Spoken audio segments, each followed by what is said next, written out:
Hey everyone, today we're going to do a debrief and a little bit of a review of the MSC Seashore. Let's go.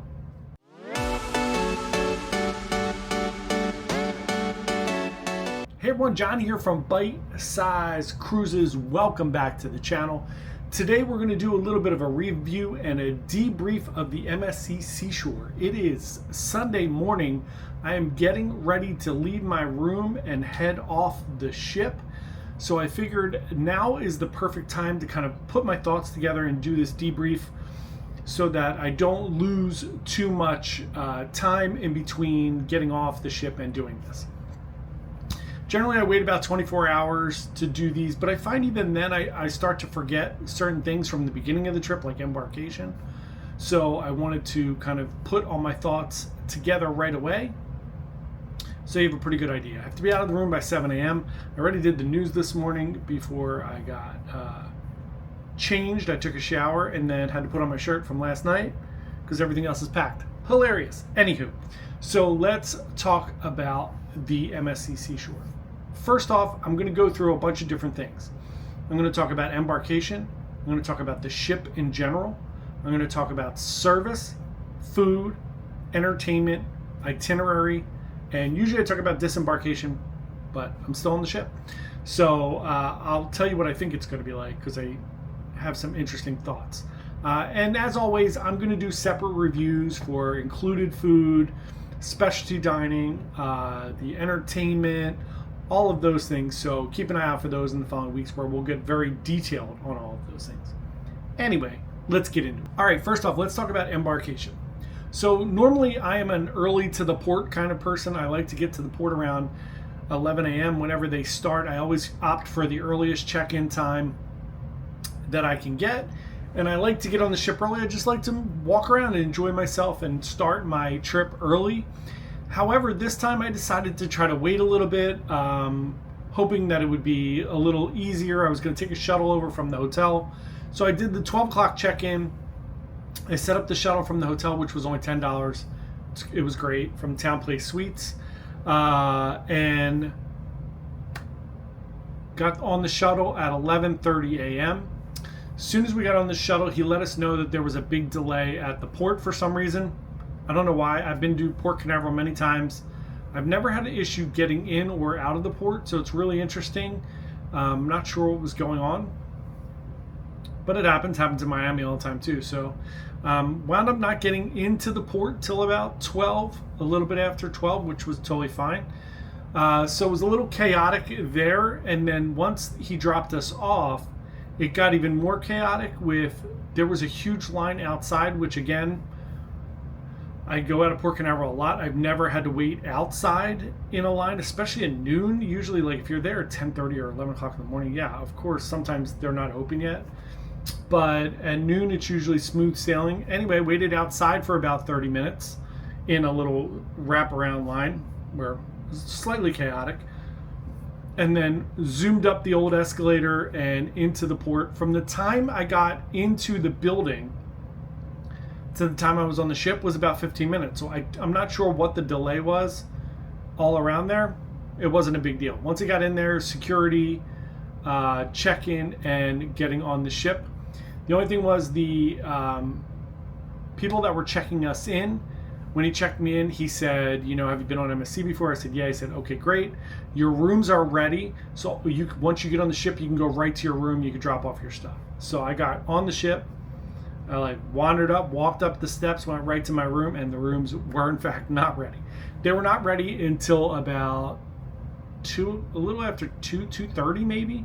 It seems pretty common now. Our last Norwegian now it's 2:30. The rooms are not ready until. And now with MSC this time it was 2:30. It's interesting, very interesting. I'm not sure if it's like a thought process of them not wanting people to go to the rooms, but it just creates more chaos in my opinion with people going to look. I know that there's a ton of rooms that have to get cleaned on embarkation day. I have no problem with a later time. It just creates chaos with people getting on the ship and everybody wants to go to the room for some reason, either to drop stuff off, to get changed, whatever it is. People can't wait to get to their rooms. So then the muster drill, as most people know, is a little bit weird on MSC. You have to watch a video in your room, you have to dial a number, and then go to your muster station. I don't think it's that big of a deal. It takes about 10 minutes. It was fine. I didn't run into like huge crowds or anything. It was reasonably fine. We did that at 3:30. They did it 2 more times after that for the people that didn't show up. They did it later at 6:30 and then the next day. So as you could tell, most people just don't do it. A lot of Europeans, and I think Europeans are a little more like, whatever, we'll get there. But other than that, embarkation was fine. The day was pretty smooth. So let's talk about the ship in and of itself. The ship is beautiful.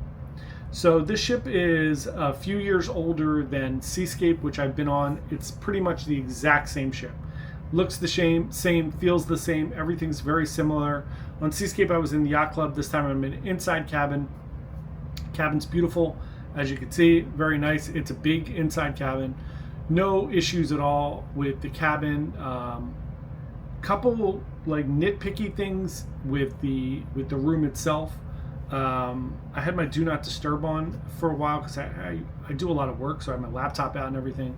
Sometimes I just like put the do not disturb on, and I don't really need anything. If I need towels or something, I'll ask for them. But I got called down to guest services because they have like a disinfection process that I had my do not disturb on for more than 24 hours, so they made me leave the room so they could clean, which is really weird. I've never had that happen on any other cruise line, but it's totally fine. I mean, it was fine. But other than that, everything was good. The room is very nice. Everything was peaceful and great. And around the ship, everything looks really good. The only wear and tear I really saw on the ship is outside decks on deck 8, where the smokers are. A lot of like the decking is destroyed from the smokers, from like ashing, and maybe it's from like sliding the beach chairs around as well. But that's the only place at all, and it's not on the other side, so it kind of leads me to believe that it's more due to the smoking, which is fine. It just, you can see the wear and tear there. Other than that, the ship looks incredible. Infinity pool on deck 8 looks great. The big pool. There are 3 different pool areas on the ship. Everything looks nice. The ship is very well maintained. I didn't see any issues. Bathrooms were open. No funny smells. No weird things going on. Everything was great. Now let's talk a little bit about service on board the ship. Sometimes when you talk to people about MSC, they complain about the food and the service. We're going to talk about those 2 things next. I generally don't have any issue with service on any cruise line. I feel like all of the service employees go out of their way to make things great. Sometimes you get a little bit better service. Sometimes it's just good. All good.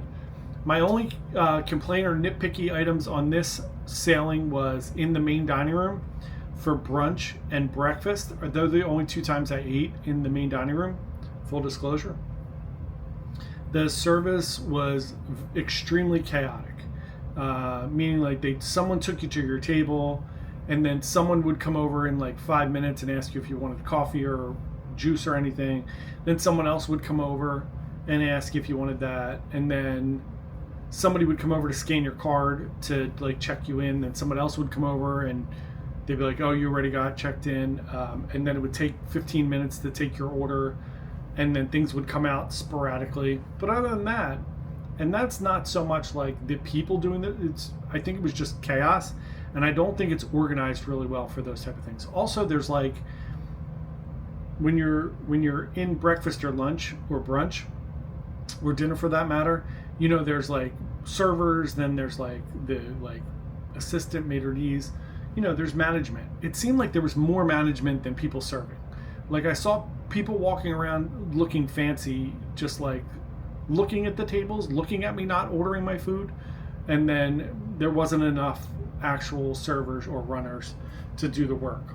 However, just nitpicky. Everything was fine. The food was fine. Everything was good. The service everywhere else on the ship I thought was excellent. Bar service was excellent. My servers in all my specialty dining restaurants were amazing. Shout out to Vernell in Hola Tacos. I ate there twice and she was awesome. John was also awesome at Hola Tacos. everybody was really good. Service was fantastic. I went to guest services just for that one thing. They were very nice. I went to the excursion desk to book a transfer shuttle back to the airport. All good. Everybody was super nice. The people are a little bit aggressive in the shops, but I find that on all the different cruises, sometimes you'll get like one or two people that are like super aggressive in the shops trying to sell you stuff. But other than that, service was great. The food, specialty dining, great. The main dining room food was, I always just say fine. It's fine. I'm not paying anything extra for it. If I ate there for every meal, it would be fine. It's not, nothing's gonna wow you. Nothing you're gonna be like, oh my God, it was so good. No, it's just fine. It's good.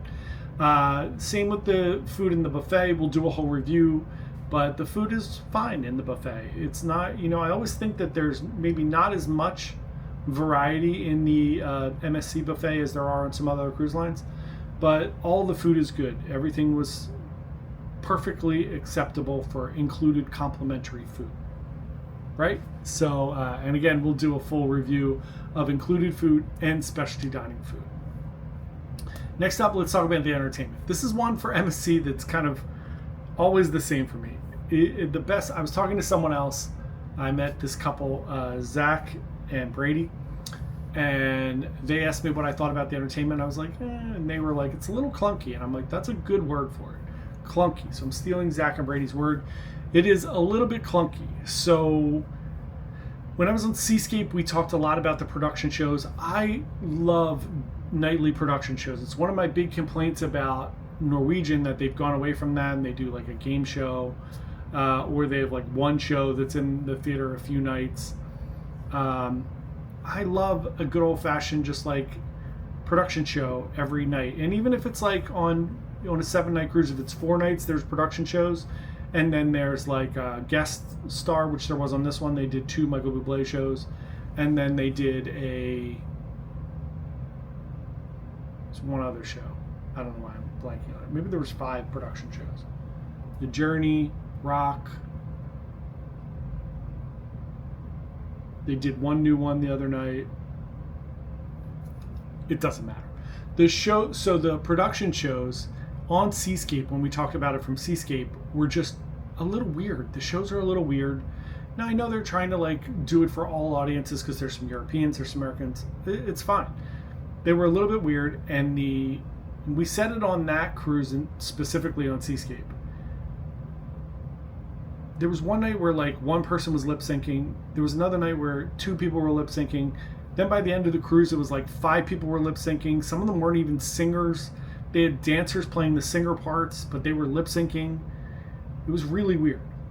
On Meraviglia, I thought the entertainment was very good. Specifically, the Cirque shows were fantastic, and the production shows were okay. They were a little wonky, but okay. Same thing here on Seashore. The Michael Bublé cover artist, Mike Appleton, fantastic. It was like going to see Michael Bublé. And then the Le Cabaret Rouge shows are like,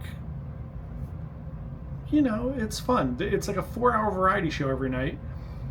I've gone a couple times, and I found that like the people, like they'll have singers coming in and out, and they're very good. Jamie King, I think her name was Jamie King, and Ishman, and a few other people.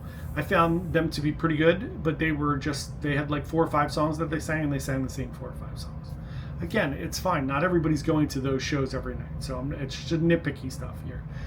But it just comes off sometimes as a little bit clunky or amateurish, but perfectly fine. And same thing with the production shows. By the end, there were people lip syncing, which is really weird to me. And look, I get that people get sick and they don't have understudies on a cruise, which they probably should have a couple extra performers, and find fun things to do with those performers. Let them do a show. Let them do like a little bit of a production show on their own in one of the small rooms, or let them sing in the variety show or something like that. But I get it, there's budgets and there's things going on. I get there's a lot of logistics to doing production shows on a cruise ship. But it seems odd that it happens a lot on MSC. And again, nitpicky. The shows are fun. The people on this ship, the singers, are actually very talented. The dancers were very good.